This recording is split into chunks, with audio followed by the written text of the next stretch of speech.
How's it going, everyone? Welcome back to another video on my channel. Kind of baffles me, to be honest, that I've been playing Marvel Rivals for pretty much over 350 hours, I want to say, give or take, on Steam, and I haven't once decided to make a video on the game. One, mainly because the game is so poorly optimized, I don't even know where to start. There's games just crashing all the time. There's parts of maps that rebuild when you destroy them, and it just tanks your FPS. Doctor Strange's portals ruin every map in the game with its FPS limiter, and it's really not fun to play. But I do have next to me some PC parts that I'm going to be installing once my friends actually help me install them. So hopefully I'll provide better content for you guys. I've got a Ryzen 5 5600 processor and a 4060 RTX GeForce graphics card. So yeah, fingers crossed to be able to provide more content for you guys, more demanding games, I should say, big line games, and yeah, that's besides the point. I wanted to talk quickly about my first thoughts on Marvel Rivals Season 2, which dropped a few days ago now, and to be honest, I'm very concerned for the amount of stuff that's happening in the game that doesn't really make sense. So the first thing that I'm going to point out is immediately Captain America got nerfed in terms of he had one good team up with Thor where he got like his shield was electrified and he did more damage. They got rid of that and instead replaced it with a Winter Soldier team up where you can just high five each other mid game and it slows down enemies, or like it does damage to enemies and slows them down. And it's also used for Winter Soldier to like get out of situations where he's in too deep. He can jump to a teammate and do the same thing. Probably the most useless team up in the game. I haven't seen anybody make good use of it. It's like you'll use your Winter Soldier rule, which is already stupidly crazy enough anyway. Then out of nowhere, you'll kill someone, get your ult reset, and then just high five Captain America and be like, "Yeah, bro, dap me up." You know, it just doesn't make any sense. But it's probably one of the most useless team ups that I've seen in this game at the moment. I don't know if it's because I'm just seeing it wrong or if it's just early impressions, but I don't play Captain America. I don't play Winter Soldier for those reasons. And even before that, I didn't play Captain America or Winter Soldier at all last season, except for going for achievements, which I have platinumed this game, which is crazy, because I've got so many hours in it. I've only just now started to enjoy the game, because I can play what I want. But, no, all jokes aside, that team up is useless, so we'll get away from that. The very second and most prominent thing in this game is Rocket Raccoon is now the best support in the game, and I'll tell you why. So I have Lord Rocket Raccoon. If I just go into my hero section here, Lord Rocket, I got this last season while playing comp, right? I played Rocket in comp when you had the 40% DPS damage boost with his ultimate, and obviously getting revives, and his OP team up with Winter Soldier, which got removed and instead replaced with just the Punisher, but with a slightly less damage output. But he was good in terms of just spamming heals, but that's all he was good for. He didn't have any usability in terms of defensive ults.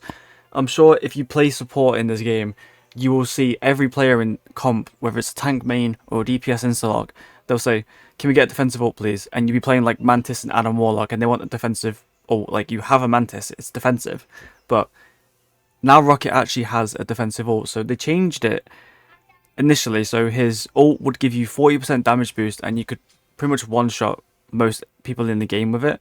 Like, for example, there was a really OP team up last season where if you had a good Venom player, you would combine Venom's ultimate with Rocket's ult, and you'd be able to kill a Luna Snow out of her ult, you'd be able to kill a Cloak and Dagger out of her ult, Mantis, so on and so forth. So they nerfed how much damage boost you get off Rocket ult, and instead replaced it with Overhealth or Shield, one of the two. So you pretty much just get a defensive ult and damage boost out of Rocket's ult now, and he gets better healing output because they reduced his healing initially, but you get a burst of health at the same time. So if it hits you, you get a certain amount of HP guaranteed, and then it will just be the normal healing on top of that, which is mental. So that's what makes Rocket one of the best supports in the game. And I'm going to make a controversial take here. The Moore's new team up with the Hulk isn't actually that good. Like, compared to Luna Snow's, it doesn't really do anything. So this team with Hulk, he gets a Gamma Scud, which just shoots a beam of gamma towards an enemy, and if it hits them for longer, it does more damage. But if you're any reasonable player above silver playing against a Namor, you're going to shoot the squids, right? You're just going to shoot them. So it makes sense that this team up isn't exactly the best, but when you played with Luna's ult team up, instead of the Gamma Squid just doing damage, it would slow down enemies, and the squid actually had higher HP than normal squids that you're seeing here. Like, Namor's still a very strong character, don't get me wrong. I mean, I love Namor. I've been playing him a lot outside of comp. I don't play DPS in comp, but if there's a slight chance that I do have to play DPS, I'll play Namor, because I want to go for Lord Namor. And another character that I play a little bit is Loki, which I'm very upset about, because they nerfed one of his main abilities, which is the regeneration domain. So basically, if you don't know how Loki works in Marvel Rivals, what you do is you make clones of yourselves, which will do the exact same actions that you do. So, for example, the one thing you want to do with Loki is you make these doppelgangers in hard to see areas, but in a way that you can still LOS your team and shoot your teammates to heal them. Obviously, you yourself have to be the one shooting to heal them, but say if you're holding a choke with a tank and you're playing Loki, you can sit on the high ground, for example, like just behind them, have two clones just out of range of the enemies, but still LOSing your tank, so you can still shoot that tank with all three clones, and it will do healing for you, which is really good. And the shift amplified that, so wherever your clones are and yourself, if you press shift, the runestones appear, and you get a crazy amount of healing just by sitting in the field. It's almost like how Lucio works in Overwatch, where you amp it up and you get crazy healing if you are in the circle. It's like that, basically. And they nerfed it by giving it a longer cooldown, which you might think is not too bad, but in team fights it can get pretty annoying. But Loki is still, for me, one of my favourite supports in this game. I want to say that my favourite support by far is Invisible Woman, who got another nerf, which makes sense because she is a very strong support. Same with Cloak and Dagger. As you can see, I definitely just play support, because I've got Lord Cloak and Dagger, Lord Invisible Woman, Lord Rocket. I'm going for Lord Loki, and then I'm thinking about Mantis or Luna Snow. I would go for Jeff, but people don't like Jeff in comp, so I'm not going to deal with all those toxic people today. So there's that. I also got Spider-Man, because I'm a sweat.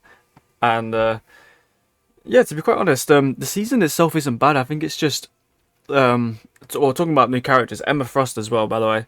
She has a team up with Magneto and Psylocke, where they make like pretty much like mental projections of themselves. So you get you get a copy of Psylocke and Magneto running around the field, which can throw you off, but once you realise that the other one is just AI, you'll be able to tell straight away that which one's real, which one's fake. So there's that. But Emma Frost, to be quite honest, like, yes, she's fit and everyone's just gooning over her, but she actually is a very good tank. She's very like...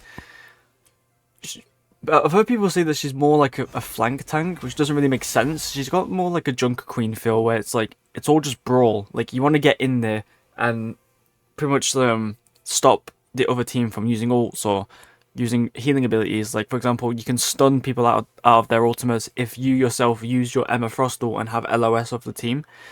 So there's that.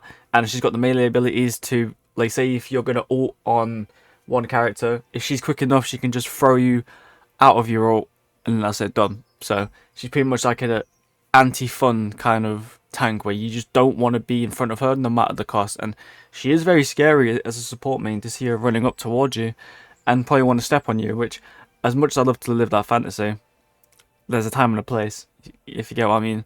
So yeah, I like Emma Frost, very big fan of her. I don't play tank, so I've had a few games with her, to be fair. She is very fun. I'll just save it for people who play tank, because I'm just more of a support player. I've just naturally been drawn towards support. And tanks that I find very strange is Doctor Strange. Joke aside, he's lost the Hulk team up, and he now has a team up with Scarlet Witch, who might be one of the better DPS in the game right now, next to Mr. Fantastic. I'll get onto him in a second, but Scarlet Witch has this new team up with Doctor Strange, where she basically just goes into like cruise control, like just, I mean, you can see it here, like you just hold down, I think it's right click, and she just does mental damage.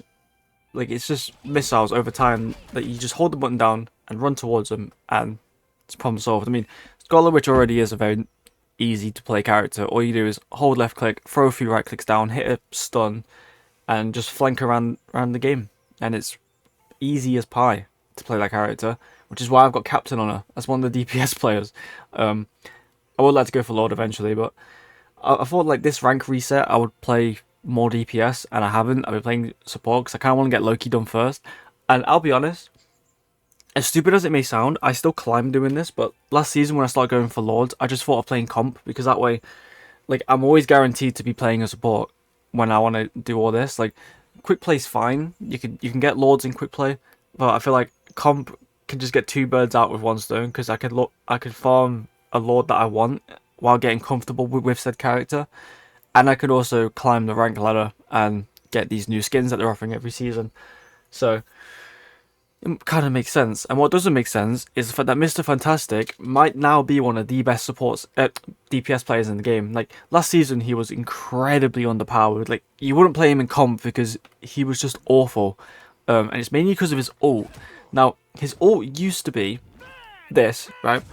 Where he wouldn't, like, it doesn't do that much damage, but it's more for, like, just crowd control, because it slows them down when you use it. And they've basically changed it now, so when you ult on Mr. Fantastic, you gain HP based on how much HP you had when you were inflated. So if you don't know how Mr. Fantastic works, basically punch people just normal, or grab people, and you see this little bar underneath his, like underneath the screen here. It's on 20 right now. You get that to 100 and he becomes inflated. So he gets longer melee attacks. He gets more health. I mean, it says here, look, elastic strength. So as you can see, look, he gets shield for doing it, and he gets the invisible woman team up. So he will regen health and gain shield based on his missing health. Combine all that with the inflated state and using his ult, he's going to have crazy amounts of damage and HP, because the ult, I think, got buffed as well in terms of how much damage it actually outputs. But Mr. Fantastic is dominating lobbies right now. Same thing with Human Torch. Apparently Human Torch is now like one of the best DPS characters in terms of he actually has a dive ability now.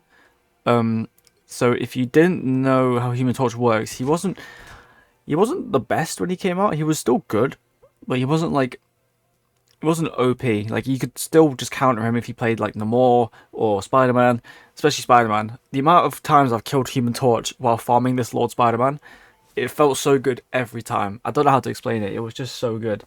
But Human Torch has the ability where he dives to the floor and pretty much explodes any fiery right clicks that you spawn on the ground.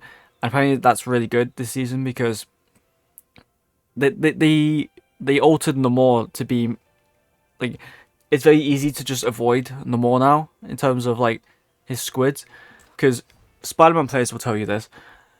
Facing up against the Namor is already bad enough, but when you combine that with the Luna team up, it was AIDS. Like, the amount of times that I would get frozen while zipping on Spider-Man, crazy. Like, I got a good like 30-40 hours in Spider-Man. I can actually just check my stats actually. I think he's my most played character. So last season, as you can see, I got GM2. My win rate is crazy in terms of like matches played and things won, but I got my stats, yeah. 30 hours on Spider-Man. I had slightly less wins than losses. It was like 5, I think, it's in total, but yeah, I'm not the best at Spider-Man, I'll be honest, but I was still actively doing things in game until you get the more Luna Snow team up last season. It was mental. So yeah, there was that. But in a nutshell, this has been my initial like just review and talk about Marvel Rivals Season 2. Obviously, I'm still going to climb the ladder. I've got the battle pass to finish. I mean, I'm only on page 1, and I've got 86 days to basically get all these. I mean, the skins themselves aren't even that bad, to be quite honest. I mean, the magic one's cool. Psylocke as well. I don't play Black Widow, so I don't care. The Luna one I'm excited for, because I'm going to get Luna Snow Lord. So that'd be cool to play with. Hulk looks cool. Captain America looks awesome. Then this Iron Fist one might be the best on the battle pass for me. I do play a bit of Iron Fist, and he's crazy this season, so you know, there's that. Then you got Cloak and Dagger as well, which I've already got Lord on, so yeah. But anyway, that's been a little talk about Marvel Rivals. I will post some gameplay eventually when I get my new PC build put in. But for now, thank you for watching. Subscribe if you're new, and I'll see you in a bit. Take care.